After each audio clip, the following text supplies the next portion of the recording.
You're listening to the Trance Report with Dwanna, a bi-weekly podcast featuring spiritual science, paranormal, and UFO news. I'm your host, John Kelly. My grandma, she went to this graveyard a while back. It's somewhere around here. I've never been to it yet, but she took a bunch of pictures. And when she got them home, she was looking at her camera, and there's all these foggy spots, like over different graves, but not over all of them. And it's from there, I've been like, Jefferson is the coolest place I've been to. Dwanna is here from dwannapol.com. It's great to speak with you again, Dwanna. Oh, it's good to hear your voice, John. It's good to speak to the audience tonight out there in Blogland. We had an incredible event on this last circle. It was a great group of people with lots of joyful laughter, which seemed to raise the energy in the room. To the place, that lights were showing up everywhere, and they're spirit lights. Of course, some people saw them and some didn't, but the overall atmosphere of the circle room is very exciting, and lots of good energies. Each circle is a little different because of the people who attend and the energy they bring and the dynamics of the group. Just really depends on the messages that Spirit brings. What's it like for the participants when they see a light in one of your circles? Well, sometimes they get very warm. It's like this hug from Spirit. You can see them on camera. As I filmed it with the night vision cameras, the video cameras, you can see that these lights are zooming over to the participants in the circle, and you'll hear that person say, "I'm getting really warm." Well, that Spirit is giving a big hug. There's one in particular where the Spirit, her father, is in the spirit world, says to her, "I love you," and there's a big light just goes flying over there to her.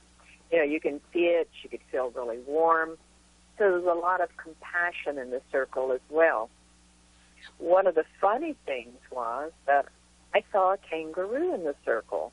Kind of never seen a kangaroo in all the many thousands of circles that I've done. That was a first.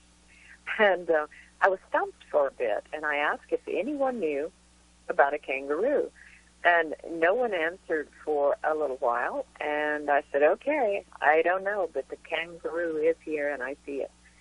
And one of the participants answered up, and he says, "Well, I used to be a zookeeper, and I raised a kangaroo with a bottle, a baby kangaroo."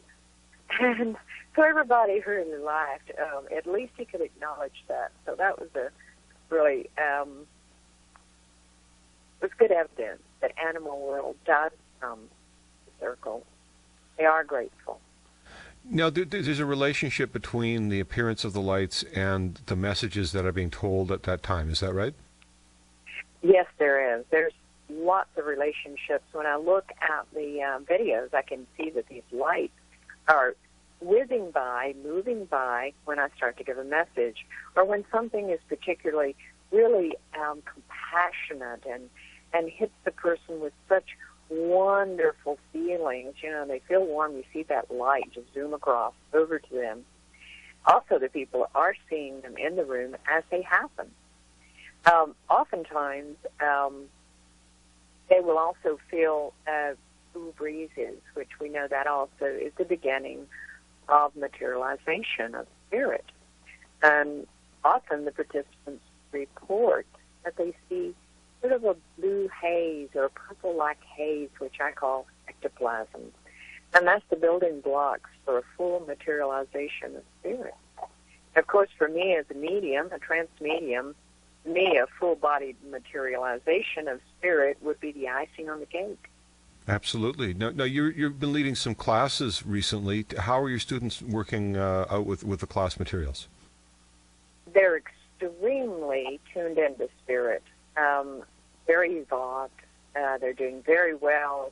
Some of the people who are in the class, some of the students, were already channeling, and this has just really strengthened that bond with their guide and themselves to channel in a deeper way.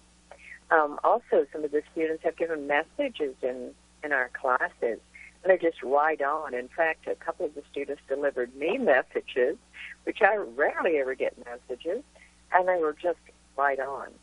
And those are the kind of classes that people get to practice in, that they get the validation, that they know they're attuned to their guide. So we do all the exercises as part of connecting with your guides and practicing with one another, with each other as students.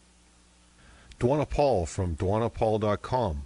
You're listening to the Trance Report with Dwanna Paul, a biweekly podcast featuring spiritual science, paranormal, and UFO news. We'll be back again in 2 weeks. At night, whenever I'm asleep, I'll hear something in the kitchen. I think it's my dad or my dad's girlfriend or something. I'll run in there real fast to ask him something, and there ain't no one there. There's no one there. And I just heard him walking around or something, so I'm just like...